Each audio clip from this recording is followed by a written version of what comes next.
Oke guys, di video kali ini gue mau bahas reaction dari Spider-Man No Way Home. Jadi ini salah satu film terbaik. Bahkan kalau menurut gue di MCU ini film terbaik karena bukan cuma emosional tapi ini personal, menyentuh langsung emosi penonton dengan berbagai macam aspek.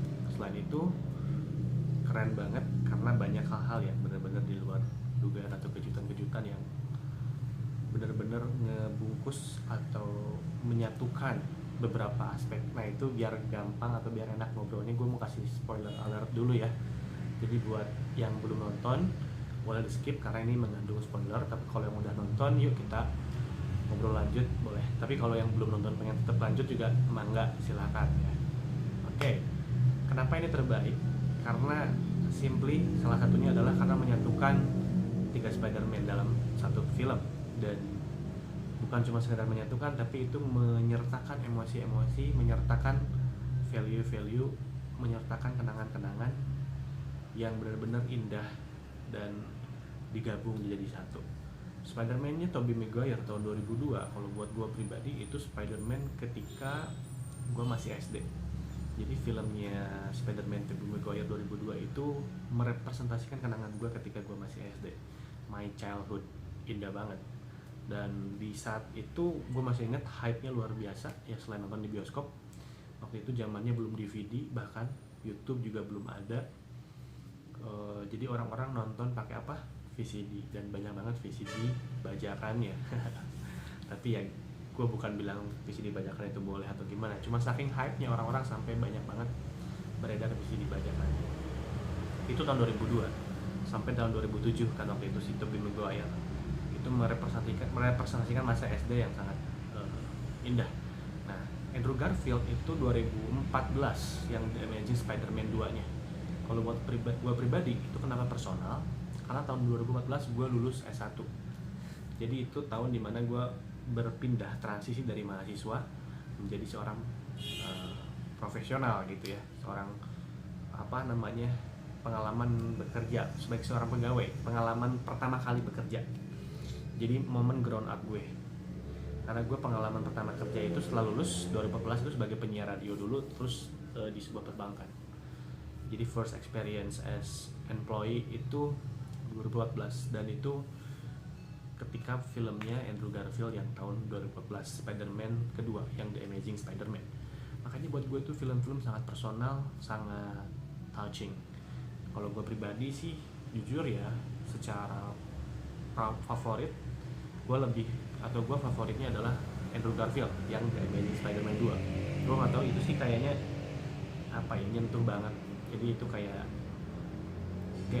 ngerepresentasiin gue gitu, beberapa poin ya, gak semuanya gitu. Jadi asik lah, seneng banget, dan itu emosional banget. Jadi kayak terwakili beberapa poin dan menyentuh banget. So that's my favorite Spider-Man. Nah, ngomong-ngomong tentang Spider-Man yang Tom Holland gitu ya, jadi gue baru tahu kalau awalnya memang Spider-Man itu nggak gabung sama MCU. Baru gabung sama MCU itu tahun 2016an kalau gue nggak salah. Ditandai dengan bergabungnya Spider-Man ke film-film di MCU. Waktu itu gabungnya ke 2016 itu Captain America Civil War. Nah, gabungnya Spider-Man Tom Holland ke Avengers itu menandai pindahnya dari Sony ke Marvel. Entah pindah entah irisan ya, koreksi kalau gua keliru. Tapi intinya sekarang Marvel punya hak buat memproduksi atau menyertakan Spider-Man dalam film MCU. Dan ternyata setelah 2 film Spider-Man ya, 2017 itu yang apa sih nama judulnya tuh, yang pertama tuh, kalau yang kedua kan Far From Home ya, yang pertama Homecoming. Setelah 2 film itu ternyata Spider-Man balik lagi ke Sony. Nah, gue baru ngehnya tuh setelah nonton yang No Way Home. Karena ini spoiler ya, di adegan terakhir No Way Home, Spider-Man akhirnya dibuat lupa oleh semua orang. Jadi bukan Spider-Man yang Peter Parker. Semua orang lupa siapa itu Peter Parker. Bukan semua orang tidak tahu siapa itu Spider-Man. Beda ya. Kalau di awal kan si Peter bilang tolong dong buat orang-orang semuanya lupa kalau Peter Parker adalah Spider-Man. tapi di akhirnya diralat karena sudah berpotensi menghancurkan batas-batas multiverse, diganti jadi semua orang lupa sama Peter Parker-nya. Semua orang tidak kenal dengan Peter Parker.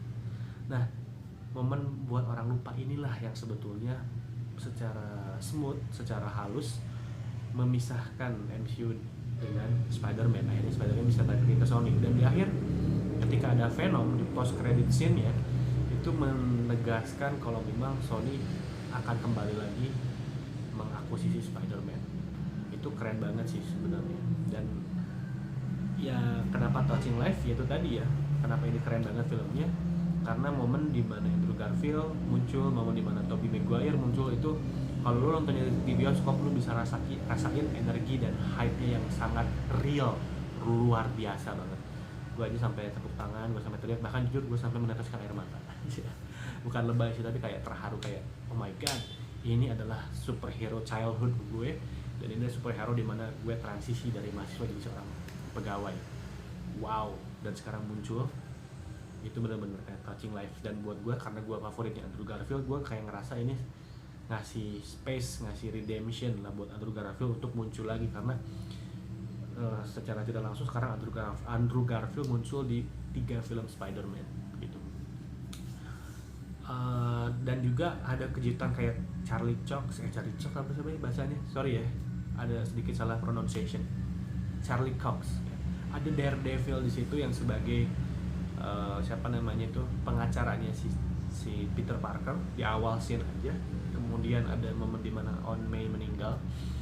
Mungkin ini kalau di Spider-Man-nya Tobey Maguire itu Uncle Ben ya. Kalau di Spider-Man Andrew Garfield itu Gwen Stacy. Nah kalau di si Tom Holland ini adalah momennya yang meninggal itu si Aunt May. Ya kita semua juga terhanyut dalam emosinya waktu itu ya. Apalagi Happy yang baru menjalin hubungan dan tengah-tengah break up, benar-benar kayak terpukul banget gitu. Dan di akhir selain ada Venom, juga di post credit scene 2 ada Wanda Maximoff dan juga teman-temannya Doctor Strange di Kamar Taj yang akan menyambungkan ke cerita di Doctor Strange Multiverse of Madness. That's why film ini keren banget. Gue ngasih rate 10 banding 10, 10/10, saking kerennya.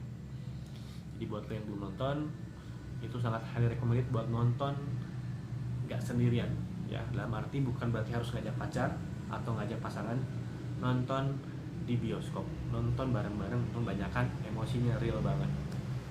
Thank you banget buat Sony dan MCU yang udah menyatukan, mengumpulkan para superhero childhood gue, superhero grown up gue, dan digabungkan di Spider-Man-nya Tom Holland di No Way Home, sehingga membungkus atau menyatukan semua kenangan-kenangan, nilai-nilai, hal-hal indah dalam satu film. Keren banget, thank you banget.